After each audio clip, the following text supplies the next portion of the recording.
왜 사람들은 하나님이 주시는 은혜와 사랑을 받으면서 그 사랑을 깨달아서 하나님을 알지 않고 왜 어리석게도 미련하게도 하나님의 심판을 받은 이후에 하나님은 살아계시는구나, 왜 그렇게 하나님을 알려고 할까요? 참으로 안타깝지만 우리의 인생의 어리석음이 하나님이 한량 없는 은혜를 우리에게 베풀어 주시고 하나님께서 우리에게 부어주신 이 놀라운 사랑으로 인하여 하나님이 살아계시는구나 하고 하나님을 찬양하며 나오면 얼마나 좋겠습니까마는 그 하나님의 은혜와 사랑은 우리가 전혀 깨닫지 못하고 결국에 하나님의 심판 앞에 섰을 때 돌이킬 수 없는 하나님의 심판의 자리에서 하나님은 살아계시는구나, 그제야 하나님을 알게 되는 이것이 우리의 인생의 어리석음이구나. 참으로 안타까운 일이 아닐 수가 없습니다. 여러분, 오늘 에스겔 24장의 말씀은 에스겔을 통해 하나님께서 이 심판의 말씀을 하는 가장 절정에 이르는, 이제 하나님의 사랑받는 성읍, 하나님의 신부요, 하나님의 가장 존귀하고 고귀한 나의 기쁨, 나의 사랑, 나의 신부라고 했던, 내가 영원히 너와 함께 거하리라고 약속하셨던 그 하나님의 예루살렘이 이제 하나님 앞에 완전히 심판받게 되는 그 모습을 에스겔을 통해서 하나님은 말씀하고 있습니다. 정말 우리의 입술로는 표현할 수도 없고 너무너무 기가 막힌, 뭐라 말할 수 없어서 정말 입만 벌리고 바라볼 수밖에 없는, 탄식할 눈물조차, 그 울음조차 나오지 않는 그 모습, 그것을 하나님은 에스겔에게 이렇게 비유로 이야기를 하라 지금 말씀하고 있는 것입니다.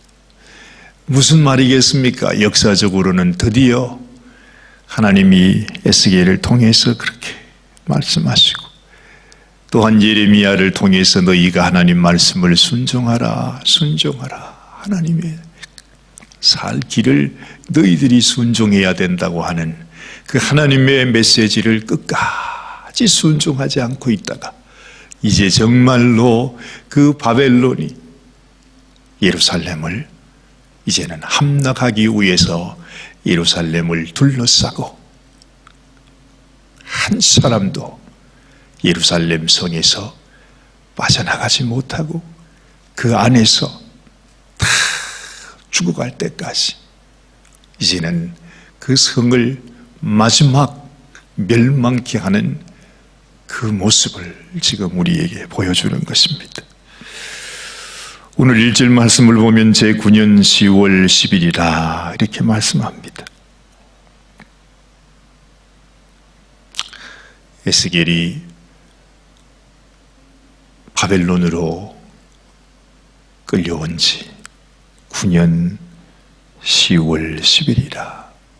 여러분, 시드기야 왕 11년에 이 예루살렘이 함락을 당하는데 바로 그때입니다.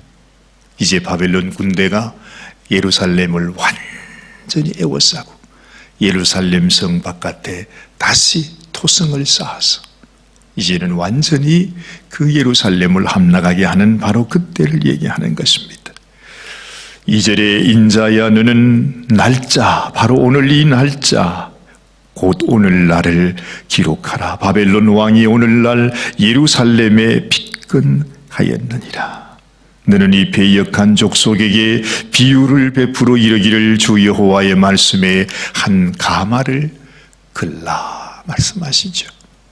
이 가마는 바로 예루살렘을 의미하는 것이고, 그리고 그 가마 속에 양떼에서 고른 것을 가지고 각을 뜨고 그 넓적다리와 으깨고기의 모든 좋은 덩이를 그 가운데 모아 넣어서 고른 뼈를 가득히 담고 그 뼈를 위하여 가마 밑에 나무를 쌓아놓고 잘 삶되 가마 속에 뼈가 무르도록 삶을지니라.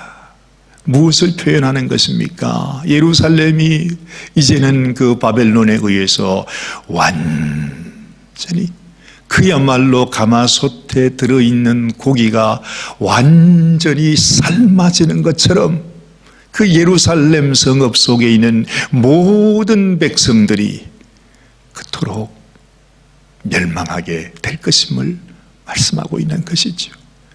정말 끔찍하지 않습니까?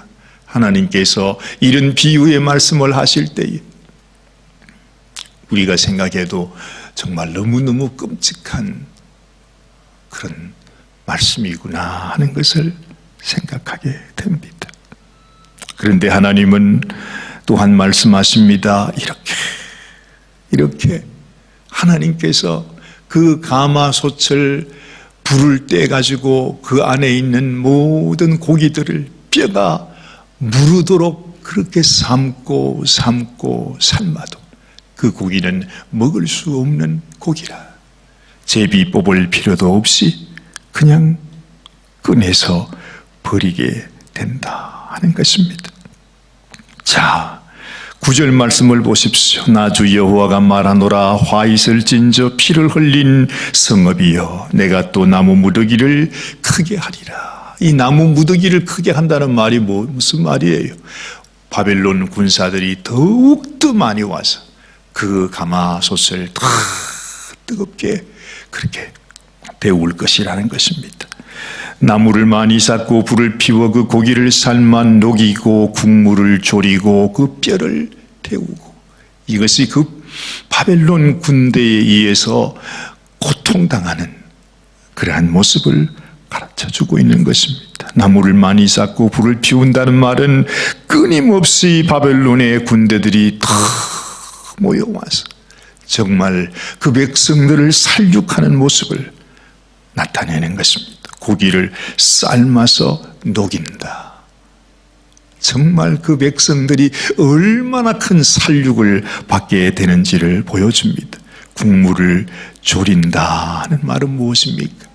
그 백성들이 이제는 거기에서 사로잡혀가서 그 예루살렘 성에 사람들이 남아있지 않을 것이라는 것. 그 뼈를 태운다 하는 것은 그들이 완전히 살육되게 될 것을 또한 말씀하는 것입니다. 11절에 보면 가마가 빈 후에는 숯불 위에 놓아 뜨겁게 하며 그 가마에 놋을 달궈서 그 속에 더러운 것을 녹게 하며 녹이 소멸하게 하라. 음식이 다 드러낸 이후에도 끊임없이 그 가마를 뜨겁게 해서 그 속에 더러운 녹이 없어지도록 그렇게 하라고 하는데, 12절 보니까 이 성읍이 수고함으로 스스로 곤비하나 많은 녹이 그 속에서 벗어지지 아니하며 불에서도 없어지지 아니하는도다. 아무리 해도 헛수고라는 것입니다.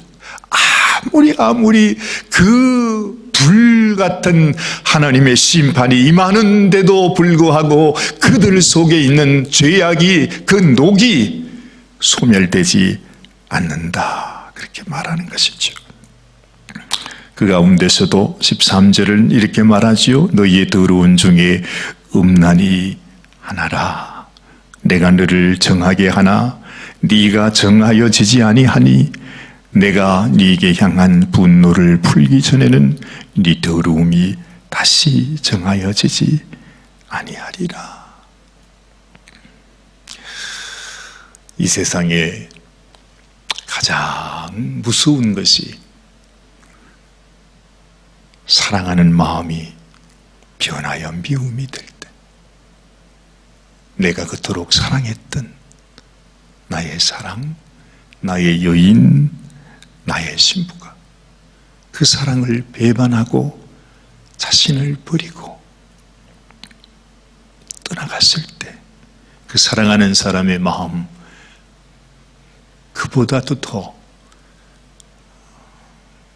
아픈 마음은 없다고 그런 얘기들 우리가 하지 않습니까?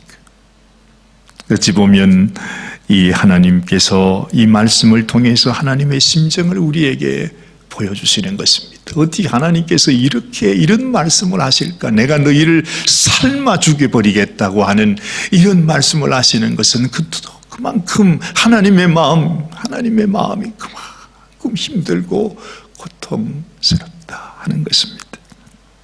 더 놀라운 것은요, 오늘 에스겔에게 하나님은 또 이렇게까지 말씀하십니다. 15절 말씀, 여호와의 말씀이 또 내게 임하여 가라사대 인자야 내가 내 눈에 기뻐하는 것을 한번 쳐서 빼앗으리니 너는 슬퍼하거나 울거나 눈물을 흘리거나 하지 말라. 그렇게 말해요. 자, 18절 보니까 내가 아침에 백성에게 고하였더니 저녁에 내 아내가 죽기로 아침에 내가 받은 명령대로 행했다 말합니다. 하나님이 에스겔아, 내가 너한테 참 미안하지만은 네가 가장 아끼고 네가 가장 기뻐하는 것을 내가 빼앗겠다. 그렇지만 너는 슬퍼하지 말라. 그 말씀하는 것입니다. 아마도 에스겔은 그 말이 무슨 말인가, 무슨 비유의 말씀인가 그렇게 생각했을 것입니다. 그런데 그 말을 백성들에게 전하고 난 이후에 보니까 다름이 아니라 하나님께서 자기의 사랑하는 아내를 데려가 버리신 것입니다. 그러면서 하나님 말씀하기를 너는 슬퍼하지 말라. 그래요. 하나님께서 우리에게 무엇을 말씀하시는 것일까요? 사실 우리가 이 말씀을 가슴에 품고 이 성경을 생각하다가 보면 그렇구나. 이 성경의 모든 말씀은 결국 하나님께서 우리를 사랑하신 그 사랑을 배반한 우리의 인생을 향해서 주시는 하나님의 말씀이구나. 에덴 동산에서부터 하나님께서 그렇게 아담과 하와를 사랑했음에도 불구하고 그들이 하나님의 사랑을 배반하고 돌아섰고, 또한 하나님께서 이스라엘 백성들을 하나님의 백성으로 하나님의 신부로 택하여서 하나님께서 그들을 불렀는데 결국에는 이 오랜 세월 동안 그 이스라엘 백성, 이스라엘과 유다, 오홀라와 오홀리바 이 두 자매가 다 하나님을 떠나버리고 세상의 음란 가운데 살아가는 그 모습을 하나님께서 우리들에게 말씀해 주시는 것입니다. 그러면서 지금 에스겔 24장에서 하나님이 분노의 마음을 표현하고 계시는 것이죠. 그러면서 결국에는 내가 이렇게 너희들에게 심판을 하고 너희들이 죄악이 소멸할 수 있도록 그렇게 불을 달고서 했지만은 그 모든 것이 수포로 돌아가고 말았던 것이죠. 그러면서 이 에스겔의 아내를 빼앗아가면서 에스겔아, 네가 나의 심정을 알겠느냐? 내가 나의 신부를 빼앗겼다. 네가 네 아내를 빼앗긴 것처럼 나는 내가 가장 사랑하는 나의 백성, 나의 신부, 나의 이스라엘, 나의 예루살렘, 나의 성전을 나는 빼앗기고 말았다. 하나님은요, 우리가 없이는 하나님도 없다는 것을 표현하고 있는 것입니다.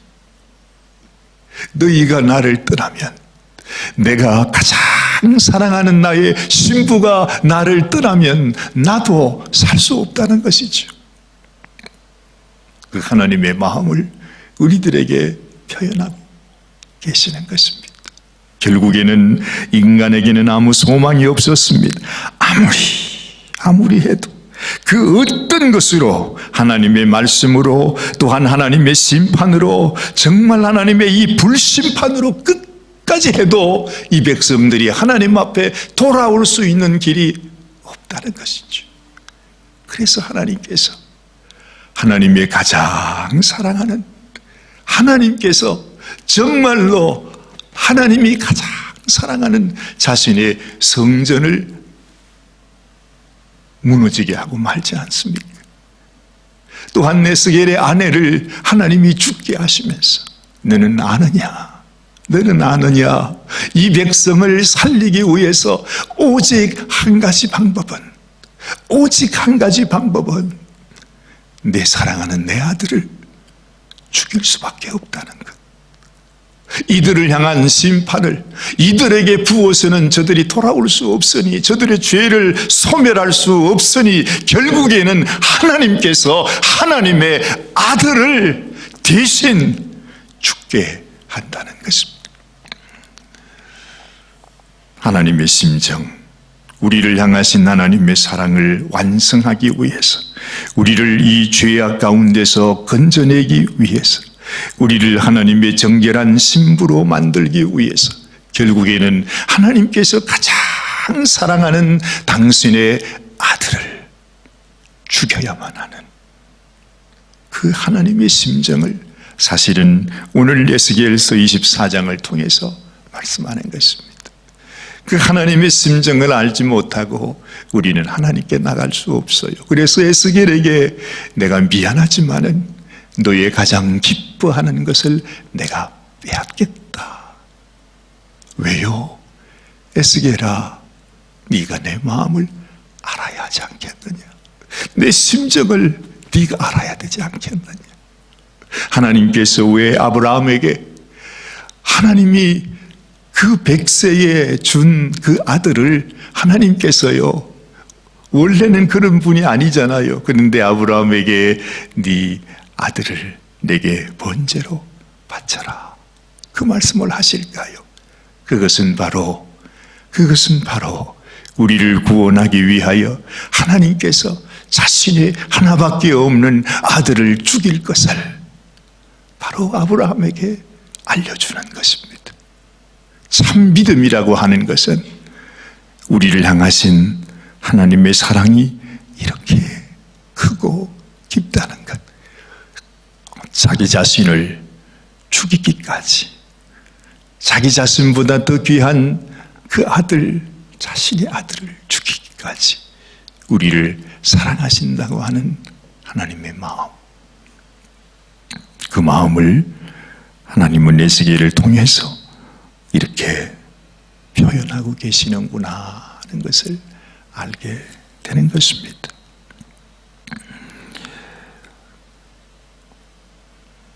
우리의 심령 가운데 이 하나님의 사랑, 이 하나님의 사랑에